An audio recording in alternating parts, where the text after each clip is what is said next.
Graça e paz, meu querido e amado irmão, minha querida e amada irmã em Cristo Jesus. O Quiz Eclético tem uma novidade, um presente de Deus para você. Comprometido com a palavra de Deus, o Quiz Eclético vai estar trazendo todos os dias mensagens poderosas, mensagens transformadoras, onde homens e mulheres de Deus vão passar por aqui e Deus vai falar profundamente no teu coração. Eu quero convidar você a ser um cooperador deste ministério. Como eu posso fazer isso, pastor Luciano? Enviando essas mensagens para pessoas que você conhece e que sabe que estão precisando de uma palavra de Deus para as suas vidas. Então, todos os dias nós vamos colocar vídeos aqui para trazer palavras de Deus para você. Mas antes de ir para o nosso vídeo de hoje, eu quero pedir para você, vai lá no YouTube, se inscreve no nosso canal Quiz Eclético, aciona o sininho, dá um like e ajuda o nosso canal a alcançar vidas através da palavra de Deus. Vamos para o vídeo de hoje. Amados, para a palavra dessa manhã, nós estamos com o Salmo 63, do versículo 1 a 8. Eu vou fazer uma leitura rápida aqui na NVI, tá bom? Porque é uma linguagem muito linda, a NVI, que diz: Ó Deus, Tu és o meu Deus, eu te busco intensamente, a minha alma tem sede de Ti, todo o meu ser anseia por Ti, numa terra seca, exausta e sem água. Quero contemplar-te no santuário e avistar o Teu poder e a Tua glória. O Teu amor é melhor do que a vida. Por isso os meus lábios exaltarão, e enquanto eu viver te bendirei. E em Teu nome levantarei as minhas mãos. A minha alma ficará satisfeita, como quando tem um rico banquete. Com lábios jubilosos, a minha boca te louvará. Quando me deito, lembro-te de Ti. Penso em Ti durante a vigília da noite, porque és a minha ajuda. Canto de alegria à sombra das Tuas asas. A minha alma apega-se a Ti, e a Tua mão direita me sustenta. Aleluia. Deus abençoe. É lindo mesmo. É tremendo. Tema: intimidade com Deus. Salmo 63, de 1 a 8. Intimidade com Deus. Amém? Aleluia. Então, meus amados,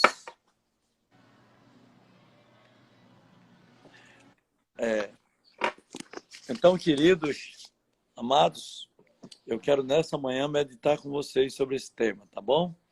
Intimidade com Deus.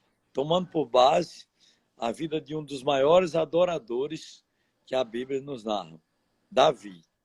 Um homem que compôs praticamente a metade do livro de Salmo, sem contar com Samuel, segundo Samuel, tem muito de Davi também. Enfim, Davi foi alguém que andou muito perto do coração de Deus. Pertinho. Tão pertinho que a Bíblia o chama de homem segundo o coração de Deus. Eu, quando lembro de Davi, eu não gosto de lembrar das falhas de Davi, das quedas de Davi, mas eu gosto de lembrar que Davi foi um homem que andou tão perto de Deus, tão íntimo com Deus, tão próximo do Senhor, que recebeu o nome de homem segundo o coração de Deus. Amém? Essa é verdade, é isso que eu gosto de lembrar de Davi, eu gosto de meditar, pensar o quanto Davi era íntimo de Deus. Gente, intimidade é uma proximidade muito forte. Para descrever humanamente, falando intimidade, nós só podemos descrever intimidade de um relacionamento entre o esposo e a esposa, que eles vão se despir um do outro, diante do outro, não tem nenhuma reserva de um para o outro. Por isso, eles, quando nós nos casamos, entramos num grau de conhecimento, num grau de relacionamento, num grau de intimidade tão grande, que a partir daquele momento, quando estão os dois a sós, não há reserva de nada, de esposo para esposa e de esposa para esposa. Pois bem, isso é um grau, humanamente falando, é o grau mais elevado de intimidade.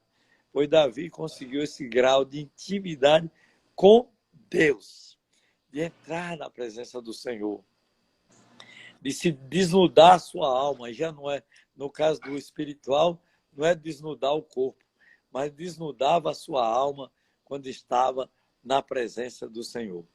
E esse salmo é um salmo assim, atípico, diferente dos outros. Porque os outros, às vezes, Davi estava no templo, às vezes estava no seu apartamento, no seu quarto, no seu palácio, mas nesse não. Esse Davi estava no deserto, literalmente no deserto. Não era um deserto não literal, mas literal. Ele estava no deserto de Judá. Por quê, meu apóstolo? Ele estava no deserto porque ele tinha fugido de Jerusalém. O seu filho Absalão havia feito uma grande campanha de traição e acaba de trair o seu pai, levando uma parte do exército, dos poderosos, com ele, para atacar Davi, matar o próprio pai e destroná-lo e assumir o comando da cidade santa, da cidade de Jerusalém, que era a cidade de Davi. E foi nesse contexto que Davi não quis enfrentar o filho. Talvez você diga assim, será que o exército de Absalão era mais forte que o Davi? Jamais. Jamais. Porque Davi estava cercado de homens valentes, homens já forjados pela guerra, pela experiência, homens que enfrentavam o batalhão, um homem só. Então, ninguém teve homens tão preparados, tão destrados para a guerra quanto Davi. Mas é porque Davi não queria derramar o sangue do seu filho. Ele amava muito Absalão, por isso ele preferiu fugir. Verdade. Fugir com aqueles mais fiéis a ele, com aquela equipe, com o batalhão do principal da elite do exército de Israel, que estava ao lado de Davi. Ele foge para o deserto de Judá. E ali naquele deserto de Judá, pela madrugada, que Davi tem o seu encontro de intimidade com o Pai, né? Intimidade linda com Deus, né? E então, destaca algumas coisas para nós. Versículo 1. Ó Deus, Tu és o meu Deus. Que profundidade. Como nos inspira a vida de Davi. Como ele era próximo de Deus. Tu és o meu Deus. Na primeira pessoa, meus irmãos, né? É muito fácil dizer, Tu és o nosso Deus no atacado, né? Mas aqui não é no atacado. Aqui é no varejo. É muita intimidade. Tu és o meu. Davi tinha plena convicção da ação poderosa de Deus na sua vida. E é isso, irmãos, que nós temos que buscar, nós temos que lutar para levar essa vida de intimidade com o Senhor. Por que gerava essa intimidade tão grande? Pela busca. Davi buscava o Senhor, tá? Então, eu te busco intensamente. Era uma busca intensa. Não era uma busca rasa como a nossa, não, irmãos. Era muito intensa e nós temos que lutar para ir nos aproximando das atitudes de Davi, da adoração de Davi, da busca de Davi, da intimidade de Davi. Ele diz também, a minha alma tem sede de ti. Ele tem muita sede de água, ó. Essa H2O, como a gente tem sede dela, mas Davi tinha muita sede, era de Deus. Ele buscava, ele tinha sede, ele anelava. Essa busca era um anelo pela presença do Pai, todos os dias, não era de manhã, meio-dia, à tarde, à noite, de madrugada, não tinha horário não. Davi estava sempre buscando, até nos momentos mais difíceis, cruciais. O pastor Antônio Filho Dias, ele deu o exemplo lá em Ziclag, né? Quando os próprios homens cercaram Davi para matá-lo, trucidá-lo, porque tinham perdido as esposas, tinham perdido os filhos, e agora estavam desesperados, e eles culpavam Davi.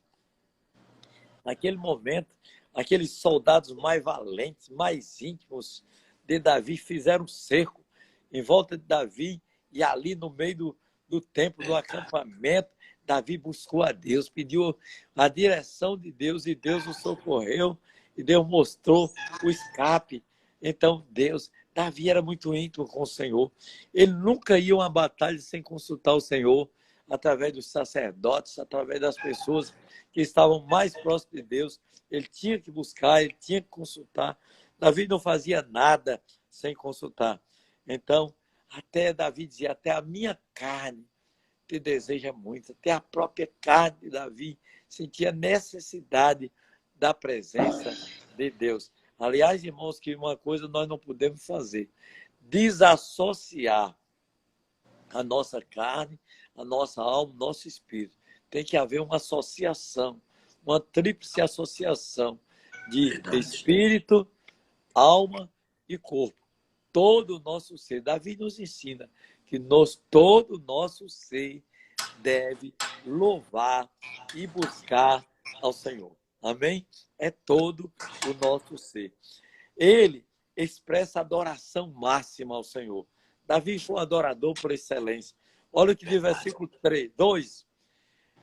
Quero contemplar-te no santuário e avistar o teu poder e a tua glória. Então, ele estava no deserto, mas para ele ali era um santuário. Ele transformou a sua tenda num santuário lá no deserto. Tamanha era a adoração de Davi, como ele era o adorador extravagante. Lá naquela tenda, lá naquela barraca, no meio do deserto, ele constitui o seu santuário para Deus. Ele adora o Senhor como ninguém. Eu quero te adorar. O teu amor é melhor do que a vida. Por isso, os meus lábios te exaltarão. Davi tinha plena convicção que mesmo numa situação difícil como ele estava, fugindo do seu filho, do exército de Absalão, dos traidores de Israel, mas então, mesmo assim, ele sabia que o amor de Deus estava cercando. Então, meu irmão, minha irmã, tem dificuldade? Tem. Problemas, perrengue, como diz o nosso pastor? Tem sim, mas não esqueça que você é cercado. Eu sou cercado. Nós somos cercados pelo imenso amor de Deus, o imensurável amor de Deus. Ele nos cerca por todos os lados. Por isso que Davi dizia assim, ainda que eu andasse pelo vale da sombra da morte, não temeria mal algum, porque tu estás comigo, a tua vara e o teu cajado me consolam, me protegem. Eu estou cercado pelo teu amor, eu estou cercado pela tua graça. Então, irmãozão, irmãzona, haja o que houver, não esqueça que você está cercado. Eu estou cercado. Nós estamos cercados pelo imenso amor de Deus. Por isso que Davi não temia. Por isso que Davi adorava. Enquanto eu viver, te bendirei. E em teu nome levantarei as minhas mãos. E semelhante àquele homem que foi se operar e ele estava com câncer, já no estado terminal, e o câncer era na boca. E então, ele reuniu toda a família antes de entrar no centro cirúrgico, e ele, aliás, no centro cirúrgico, e aí ele, na presença dos médicos ali da equipe, ele disse, eu preciso orar. Ele estava com muita dificuldade, mas eu preciso orar. Antes de ser cirurgiado, eu quero orar. E o médico permitiu. E aí ele começou a orar. E ele disse, Senhor, se faltar a minha voz, eu vou te adorar a si mesmo. Se faltar os meus olhos, eu vou te adorar a si mesmo. Se faltar o meu ouvido, eu vou te adorar a si mesmo. Se faltar as minhas mãos, eu vou te adorar a si mesmo. Se faltar os meus pés para andar, eu vou te adorar. Ainda que eu perca algum órgão do meu corpo, mas eu continuarei te adorando, porque eu sei, Senhor, que o Senhor está comigo. E ele estava falando com muita dificuldade. Quase não era perceptível a sua voz. No término da oração, aconteceu um milagre. Deus estava ali. Jesus entrou naquele centro cirúrgico e ele ficou bom. Foi curado, foi sarado, porque ele estava cercado pelo amor de Deus. Então, irmão, irmã, em qualquer circunstância, Deus está conosco, tá? Ele se enche com a presença de Deus. Versículo 5, olha lá. A minha alma fica satisfeita como quando estou num rico banquete. E olha que Davi entendia do banquete, porque ele era o rei de Israel. Riqueza, fartura, não faltava na mesa do rei. Ele sabia o que era banquete. Ele sabia o que era fartura. Ele sabia o que era melhor para degustar. Mas nada, ele disse, nada pode se comparar com a tua presença, como está na tua presença. É bem melhor, milhões de vezes superior do que um banquete. É estar na Aleluia. presença do Rei, Oh, glória. estar na presença do Senhor. Então, Davi, ele meditava, ele buscava o Senhor de manhã, tarde, noite e às madrugadas. A qualquer momento, Davi buscava o Senhor. Felizmente, uma vez ele descuidou um pouquinho, Satanás deu uma rasteira em Davi. Então, nós não podemos descuidar. Precisamos lutar, batalhar, guerrear para viver uma vida na presença do Pai. E Davi, Aleluia. e Davi tinha essa certeza, como você e eu também precisamos ter essa certeza. A certeza que nós somos sustentados pela presença do Senhor. Porque és a minha ajuda, canto de alegria à sombra das tuas asas. A minha alma se apega a ti, e a tua mão direita é quem me sustenta. Eita, Então, glória. Davi tinha essa certeza plena de andar com Deus, de confiar em Deus, de desfrutar da presença de Deus, desfrutar do cuidado de Deus, mesmo nos momentos mais difíceis da sua vida, nas maiores batalhas, no calor das grandes batalhas. Ele sabia que quem estava sustentando a sua mão ali na batalha era a mão de Deus. Ele sabia que o seu escudo era o próprio Deus. Ele sabia que a espada que ele empunhava estava sendo protegida e conduzida pela mão do Senhor. Por isso que ele dizia, não temerei mal algum, porque tu estás comigo. Foi isso que fez Davi um dos maiores adoradores que a Bíblia narra. Foi isso também que fez Davi um homem segundo o coração de Deus. Foi isso que fez de Davi um homem que tinha plena intimidade com Deus. Foi isso que fez Davi, Deus abençoar Davi, dando um reino eterno para ele. A sua linhagem carnal falhou. A sua linhagem do sangue faliu, fraquejou. Os reis de Judá fraquejaram. Foram presos, levados para o cativeiro da Babilônia. E ali, então, foi dissipada a dinastia humana de Davi. Mas a dinastia espiritual, não. Deus disse para Davi que ia levantar um rei descendente dele. E o seu reinado, a sua dinastia seria eterna. Na hora, Davi não entendeu muito. Pensou que eram os filhos dele que iam ter essa dinastia eterna. Mas Deus estava falando de Yeshua, Hamashia, de Jesus, o É Messias, de verdade. Jesus, o leão da tribo de Judá, descendente, humanamente falando, direto do rei Davi, descendente da casa de Davi. Vê Jesus, aquele que reina em minha vida, na sua vida, e reina eternamente. É o rei das nações, não é só do Brasil. Louvado seja Deus, porque é o rei do Brasil também. Porque a Bíblia diz, feliz é a nação cujo Deus é o Senhor. Então, estou concluindo. É hora de sairmos de uma vida cristã rasa. É hora de sairmos de uma vida cristã supérflua e lutar por uma vida mais intensa, uma vida mais profunda. Cava mais, meu irmão. Cava mais através da palavra, através da oração, através da intimidade. Vamos cavar mais, estar mais próximos de Deus, mais próximo do Pai, mais próximo do Espírito Santo. E buscar-me-eis e me achareis, quando me buscardes de todo o vosso coração. Que Deus abençoe a mim, a você, irmãozão, irmãzona. Que Deus abençoe você, meu irmão querido.